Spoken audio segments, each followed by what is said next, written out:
Good afternoon, ladies and gentlemen. We here at Moonhaven Falls Radio have been closely following the story of the Werewolf Enclave's retreat in the Blackwood Forest, and now we have an update.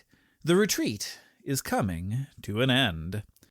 For the past several weeks, the werewolf pack, led by Elder Silas, has been residing in the forest, engaging in what they describe as a spiritual journey.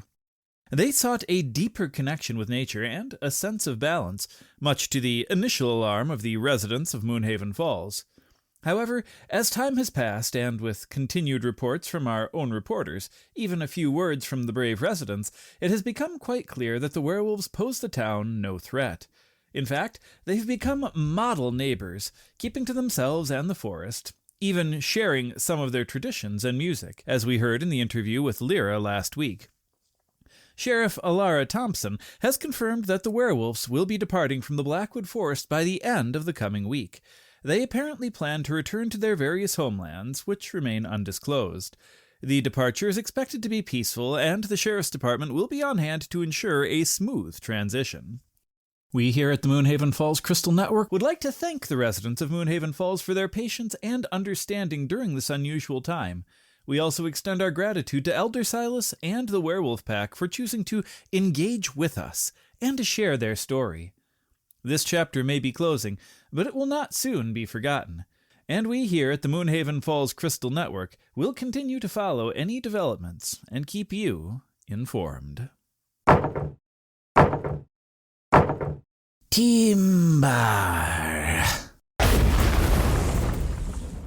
Good afternoon to you, my monarchs and matriarchs, prince and princesses, peacekeepers, entertainers, agriculturists, and fellow citizens of all walks of life here in the Lost Realms.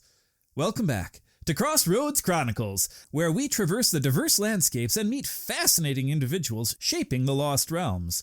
Today, we venture into a different kind of industrious endeavor, one where the rhythmic thud of an axe echoes through the woodlands. We're here to meet a rather unique figure in the lumber industry, a lizardfolk who has carved out a notable niche for himself in the timber trade. Let's journey to the heart of the forest. We have arrived in what appears to be a rather well-organized logging camp. Stacks of neatly hewn timber line a muddy path, and the air is thick with a scent of fresh pine. And there, amidst the activity, wielding a surprisingly well-maintained axe with impressive strength and precision, is our interviewee.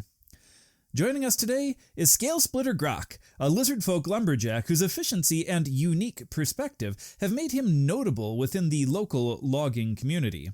Grok, thank you for taking the time to speak with us. Welcome. Wood waits for many, but has a very quiet voice. Lucky you, Grok has time for words. A lizardfolk in the lumber industry, not a profession one typically associates with your kind. What led you down this arboreal path? Forest is old. Forest is strong. Grok understands strength. Trees give shelter, give fire, give coin. Grok need coin for shiny rocks and good jerky. Lumberjacking is most efficient way. Efficient indeed. I've heard tales of your incredible speed and almost methodical way for falling trees. What is your secret, Grok? Is it your natural strength or some unique technique? Both. More. Lizard folk strong. Tail good for balance. But Grok also watch beaver. Beaver smart. Beaver know how to bring down big trees. Grok learn from beaver. Angle of cut. Where to bite deepest. Make job faster. Less wasted wood. Trees speak to Grok. This one good. This one bad. This use for fire. This for boards. So you've adapted the technique of the beavers to your own unique physiology? That's quite ingenious. Do your fellow lumberjacks, the humans and the dwarves, for instance, ever find your methods to be unusual?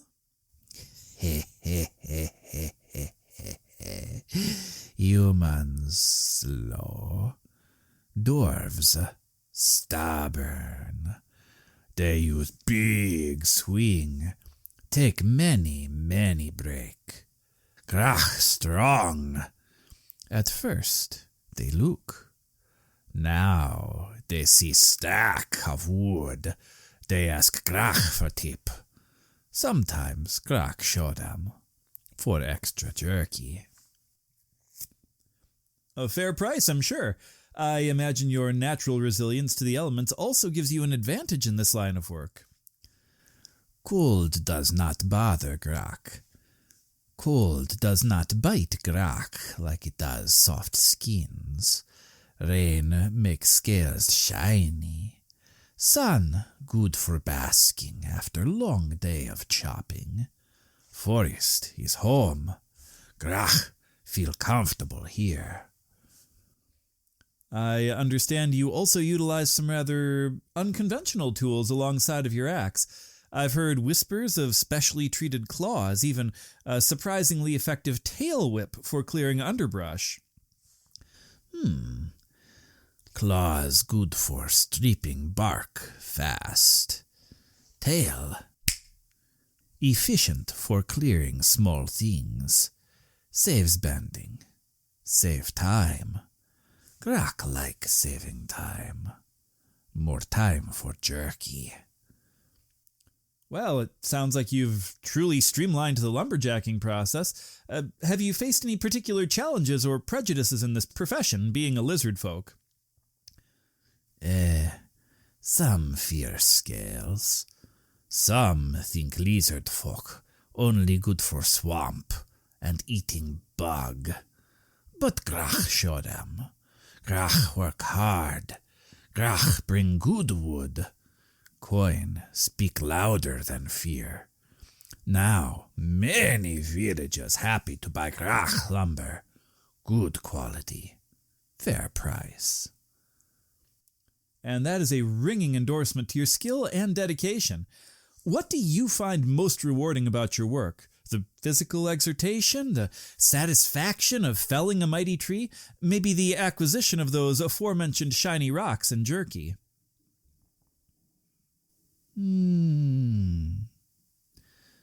Tree is life. Grach take tree, but Grach also respect tree. Grach plant new seedlings, keep forest healthy. Rewarding to see small thing grow big and strong. And shiny rocks nice too. A lumberjack with a respect for the forest, and that is a perspective I am very happy to hear. Scale Splitter Grok, your unique approach to the traditional trade is truly fascinating, and I would like to thank you for sharing your Crossroads Chronicles story with us today. You are welcome. Now Grach must return to work. Wood still waits. And that was Scale Splitter Grok, proving that ingenuity and hard work can flourish even in the most unexpected of forms. You're listening to the Voice of the Lost Realms here on the Crystal Network. Good afternoon, ladies and gentlemen. This is Morwin Brightseen. At the behest of Lord Kendrick, this is an update on the conditions of the hazards across the realm. And now, into the depths. Whether you are seeking glory or just want to avoid becoming a gelatinous cube's dinner, here are the facts. We begin at the Western Marches, at the dreaded Labyrinth of the Mad King. The Provisional Adventurer Guild clearance status does remain contested, while the famed Golden Axe crew, led by Sir Kalian, managed to retrieve the legendary Scepter of Thryn last week. We regret to report that the Dungeon's Guardians have rapidly regenerated. Reports confirm a very alarming surge in Minotaur patrols on level 3, and the infamous Shadow Priestess Vinia is once again casting wards, making unauthorized access extremely difficult. The guild is now offering a Triple Crown bounty for the head of the Minotaur Alpha. Beginners are advised to seek easier targets. Moving south to the coastal regions, we have excellent news from the Crypt of the Silent Council. The Iron Hearts expedition after a grueling 3-week campaign, has officially declared the primary chamber cleared of all major undead threats. The rumoured Lich presence has been neutralised. However, a new subterranean tunnel has reportedly been uncovered by the retreating undead, leading to what locals are now calling the Sunken Bone Caverns. The Ironhearts are exhausted and are reportedly heading back to market to offload their loot, leaving the new cavern wide open. Now, be aware, this is a fresh, lucrative opportunity for a well-prepared and stealth-focused party. We expect swarms of lesser ghouls and potential subterranean water hazards, but it is still considered an unknown. Finally, a word of caution near the northern peaks. A preliminary exploratory team from the Gnomish Mining Collective has returned with chilling reports from the allegedly sealed Old Ember Mines. They are reporting finding disturbing evidence of a large tunneling creature, quite possibly a purple worm, or even something worse, that has carved new and unstable routes through the lower levels. The gnomes immediately resealed the entrance and retreated. The Watchtower Authority has placed a firm no-entry sign on the Ember Mines, and any adventurers found bypassing the seal without proper clearance will be fined 500 gold pieces and potentially subjected to a mild polymorph spell. Consider yourselves warned. That concludes the expedition reports for the day. Clear the path, watch your flank, and stay tuned. This has been Morwin Brightseen with the Dungeon Delvers Report.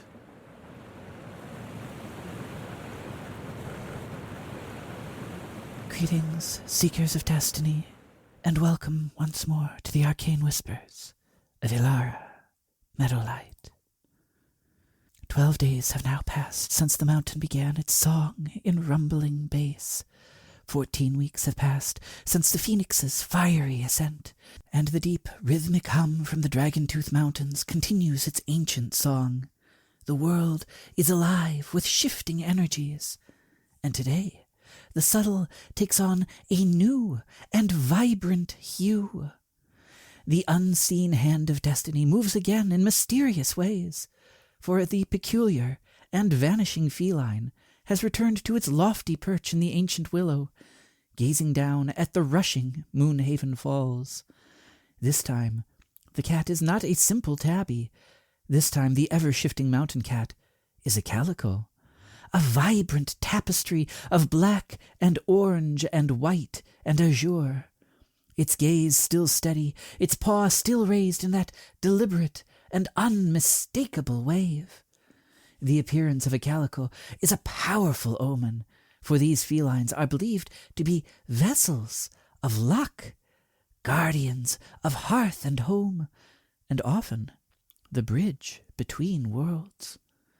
Its multicolored cloak speaks of interwoven destinies, of diverse forces coming together, and the profound magic found in harmony. A special note on the calico cat. The return of the waving cat as a calico is an omen of harmonious integration, the convergence of diverse influences, and the heightened fortune through balance. Where the previous tabby hinted at subtle guidance, the calico confirms that multiple threads of fate are now weaving together in a powerful, beneficial pattern. For all, this suggests a time when seemingly disparate elements of your life or the world around you will find unexpected alignment, leading to greater strength and prosperity. Embrace that diversity, seek common ground, and trust that fortune favors the well-balanced. For those of you born under the sign of the Whispering Willow, that is, mid-spring to early summer, the calico's colors bless your growth, weaving diverse energies into a tapestry of strength. The guiding presence you felt before now manifests with a greater clarity and complexity. The calico's appearance suggests that your personal growth, rooted in the ancient wisdom and having faced monumental shifts, will now benefit immensely from integrating varied experiences or perspectives. This is a time when drawing on seemingly unrelated talents or forging unexpected alliances will bring about a robust and colorful blossoming. The murmuring of the Moonhaven Falls now sounds like a chorus of different voices. Singing in harmony, advising you to embrace all facets of your journey. A patchwork item or a collection of diverse small objects that feel harmonious together could be a token of your interwoven fortune. For those born under the sign of the Soaring Griffin, that is, late summer to early autumn, the Calico offers a complex strategy showing how diverse paths converge for your grand ascent. For you, the Calico's presence is a powerful omen for your leadership and ambition.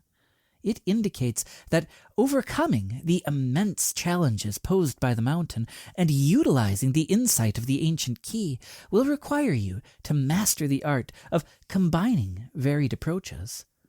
Seek diverse counsel, integrate different strategies, and find strength in the complementary skills of others. Your ascent will be marked now by your ability to weave disparate elements into a cohesive and powerful whole. The distant roar of the falls now echoes with a rhythmic complexity, advising you to seek solutions that are multifaceted and inclusive. A puzzle with many interlocking pieces, or a plan that effectively combines seemingly opposing ideas, could well be a symbol of your integrated success. For those of you born under the sign of the Deepening Mire, that is, mid-autumn to early winter, the Calico's hues illuminate interwoven truths, revealing the beauty in complex and multi-layered revelations. The profound truths that you have uncovered now present themselves with a new level of richness and interconnectedness. The Calico suggests that the mysteries of the Blackwood Forest and the ancient powers stirring beneath the mountain are part of a larger, more intricate design. Your pursuit of understanding will now focus on how seemingly distinct secrets fit together, revealing a grander and more beautiful truth. This is a time to appreciate the nuances and complexities of existence, for true insight comes from seeing the whole, vibrant picture. The slow, persistent trickle of the falls now shimmers with all the colors of the rainbow, reminding you that truth is rarely singular, but a spectrum. A prism catching light in an unexpected way, or a story with many intertwining plot lines, could be a key to your deeper understanding. For those of you born under the sign of the Frozen Hearth, that is, late winter to early spring, the Calico's magic blesses your rebirth, infusing it with a vibrant luck and a diverse, enduring strength. Your magnificent rebirth, forged against the backdrop of ancient forces, is now infused with a heightened fortune and multifaceted power. The Calico's appearance signifies that your renewed spirit is drawing upon a diverse array of strengths, allowing you to thrive in any environment. You may find unexpected moments of luck, or discover new facets of your resilience through combining different aspects of your being. This is a time to celebrate the richness and vibrancy of your transformation, knowing that your path is now blessed with harmonious energies. The steady flow of the falls now surges with a vibrant, joyful energy, speaking of a rebirth that is not only strong, but also wonderfully diverse. A multicolored thread, or a collection of uniquely shaped yet perfectly fitting stones, could symbolize that harmonious power of your renewal. Please remember that these are but whispers from the cosmic currents, glimpses of what may be. Ultimately, the choices that you make, the actions that you take, these are the true shapers of your destiny. And may the light of the moon guide your path, and may your journey be filled with discovery and fortune, especially as the harmonious magic of the Calico Cat weaves its blessings into your life. This has been Elara Meadowlight with your Omen Outcast.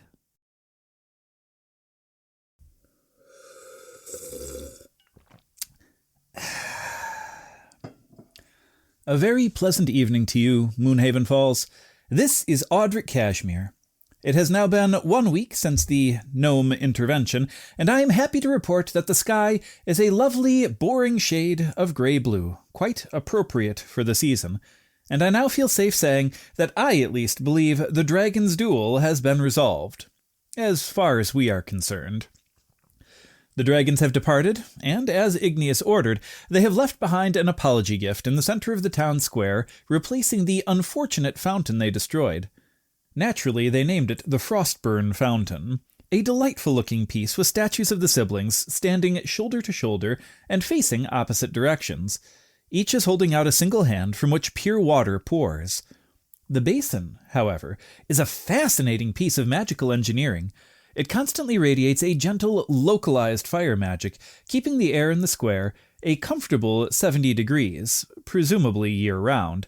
However, the water in the basin has been enchanted with a deep ice magic, and when sprayed into the warm air, creates a perpetual and perfect packing snow that refuses to melt within the confines of the square itself, even though you don't need a coat to play in it. From my window here, I can see Gary and the Kids Club, who are still absolutely enamored with it. Their snowman has now reached an impressive 12 feet, and the kids have foregone coats and, at a glance, appear to be wearing shorts and t-shirts. Their snowman itself is an architectural marvel, and I suspect required excessive use of mage hand to get it balanced just so. It also seems that Gary has placed that original half-frozen, half-scorched wizard gnome right on the brim of our new snowman's hat as well, possibly as a warning to any future magical visitors. Adaptability, Moonhaven Falls. It's our greatest strength.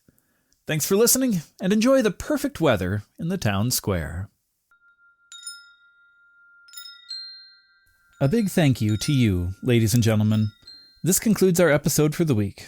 We release a new episode every Tuesday morning at 5 a.m. Eastern, and I hope you found this podcast amusing, enjoyable, and maybe even a little bit captivating. If you did, I would appreciate it if you could please pop on over to Facebook or Patreon and let me know what it was you enjoyed and didn't enjoy. A special thank you this week to the folks over at the podcasting thread on Reddit who helped me troubleshoot some microphone issues I was having. I very much appreciate the support and suggestions. This episode was dedicated to you. We are now over 300 following on Facebook, and I'm really hoping that it's a sign of things to come, but regardless, knowing what my listeners like or dislike is invaluable to determining how the show will progress. To everyone who's taken a moment to listen, could I possibly ask a small favor? If you could take a moment to rate this podcast, maybe share it with a friend or a community, and leave a comment with your thoughts, I would appreciate it.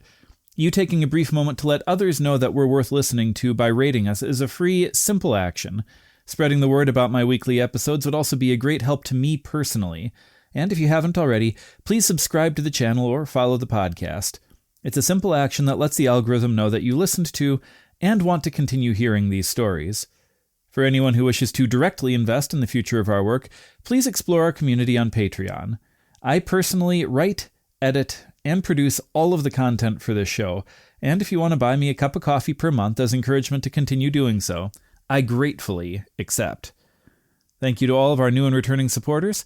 My family and I genuinely appreciate all of you showing your support by tuning in every week, and we would like to thank you for continuing to do so. I look forward to seeing you in the comments, and I hope you tune in again next Tuesday.